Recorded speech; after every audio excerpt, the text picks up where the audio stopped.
With only a few days remaining bago magsimula ang FIBA World Cup 2023 ay ito na ang aking final 12 para sa Gilas, Pilipinas sa naturang torneo. But before we begin, let me just make 3 things clear. Number 1, this is an opinionated content, which means you may or may not agree with some of my picks, but know that this is subjective, and if you happen to disagree, please leave a comment down below and we will talk about it. Number 2 ay unlike sa mga previously uploaded videos ko ay this is not a dream team, meaning some of the players that I would have liked to be in this team is already not included in the pool of players available. But nevertheless, I'm going to try to compose the best possible team among the remaining players who are still in the pool. Notable absences na hindi nakasali sa ating final 12 that are supposedly part of my dream team are Kyle Tamayo, Justin Baltazar, and Jordan Heading. You can even throw in the mix Matthew Wright due to his shooting in the absence of Heading. But nevertheless ay kailangan pa rin natin gumawa ng final 12 based sa kung anong players at kung sinong players pa ang natira sa 21-man pool. Last but not least, if you like this type of contents, please, for me, consider subscribing for not only would it help out a ton, but I would very much appreciate it. And with that being said, let's begin. To begin my version of the final 12 ay unahan natin ng mga players na pasok sa aking dream team and will probably also be part of the final 12 para sa Gilas, Pilipinas. Number 1 sa aking listahan ay si Jordan Clarkson. Being our naturalized player, Jordan Clarkson is our only NBA player. He's a legit 6th Man of the Year winner and a 20-point scorer last season in the best league in the world. JC is definitely not just a confidence booster para sa Gilas knowing na meron tayong NBA player, but he definitely will have a great impact sa team, talent-wise, leadership-wise, and experience-wise. Iba pa rin talaga ang experience ng isang NBA player at hindi lang basta isang NBA player kundi isang 20-point scorer sa pinakamagaling na liga sa buong mundo. Pangalawa sa ating listahan ay ang pinaka-consistent na player ng Gilas, Pilipinas na walang iba kundi si Dwight Ramos. Not only is Dwight one of the most versatile players ng team, he also is one of the most consistent. Kaya niyang laruin mula sa point guard position up to the small forward position. Pakatlo on my list is our 7'3 center, Kai Soto. Although Kai's game is a bit underdeveloped compared to the bigs of many countries ay hindi may kakaila that he has the physical gifts na wala ng mga players ng Pilipinas. As they say, you can never teach height. Moreover, Kai Soto definitely has the most experience on our young core, having been able to play in various FIBA tournaments, the Australian NBL, Japan B-League, and most recently, the NBA Summer League. Kai's play will definitely be essential in the run na gagawin ng Gilas sa darating na World Cup. Fourth on our list is Japeth Aguilar. The power forward will be playing his 3rd straight World Cup, and his explosiveness, agility, and experience will definitely help the Gilas if they want to place as the best Asian team sa naturang torneo. Although Japeth's offensive repertoire is a bit limited, hindi naman may kakaila na binabawi naman niya ito by playing hard.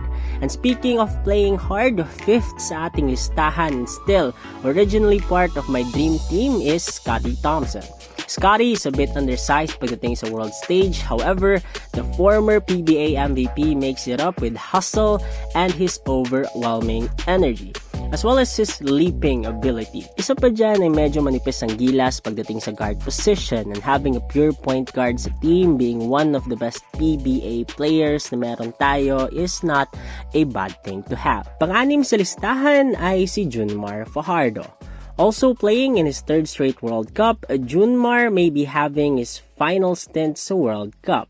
Being considered as the GOAT of the PBA, Junmar will be a big boost para sa Gilas with his size, strength, post moves, and experience. Although medyo mabagal na sa depensa ay based sa kanilang mga tune-up games, makikita na marami pang may bubuga ang isang Junmar Fajardo pagdating sa offense.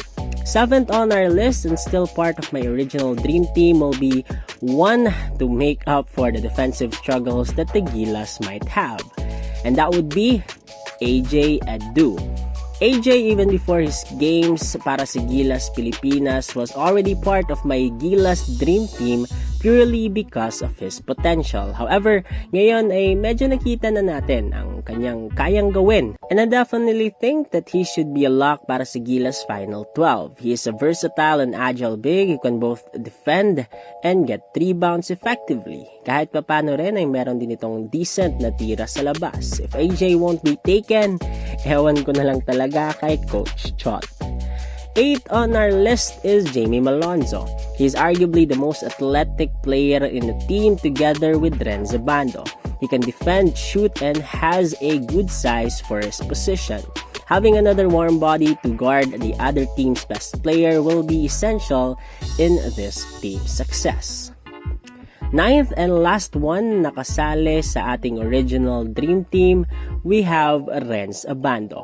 As I mentioned, Renz is definitely up there in terms of athleticism.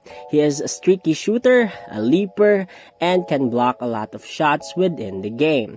Ang issue na lang talaga with him is his consistency sa 3 and also his ability to defend. But definitely, with a nuclear offensive weapon like JC, we definitely need shooters to which JC can kick the ball to every time he drives. Speaking of 3-point shooters, my 10th player para sa Final 12 will be Bobby Ray Parks Jr.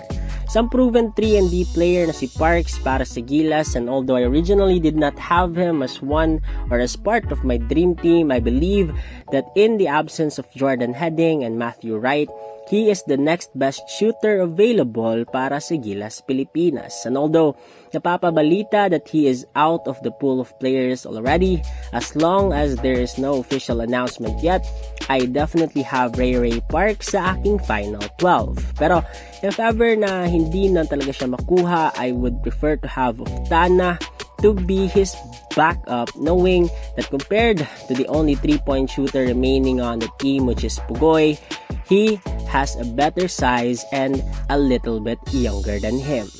Our 11th spot goes to CJ Perez. Originally, hindi ko rin sinali sa aking dream team si CJ because I believe that with JC on the team, his skill set would be a bit redundant, knowing that he is a bit of a ball-dominant player and really needs the ball to be effective. However, with the current pool of players remaining, it is inevitable to choose the best player available.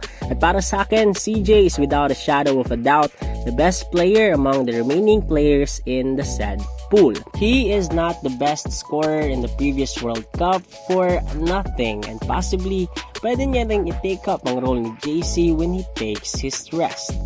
Last but not least, and will probably be an unpopular opinion, I have Kiefer Ravena.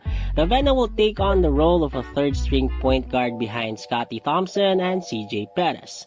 He definitely has the experience and is definitely the only pure point guard na natitira sa 21-man pool ng Gilas Pilipinas. In all honesty, it was a toss-up between him and Chris Newsome. However, I leaned a little bit more kay Keith, knowing that he is a natural playmaker and a better 3-point shooter than that of Chris Newsome. Anyways, this is just my opinion, and if you happen to disagree, leave a comment down below and we will talk about it. Anyways, all the best para sa Gilas Pilipinas, and I hope that they will have a better finish than the last World Cup dahil kulela tayo doon. With that being said, that's all I have for you today, and I'll see you guys on the next upload.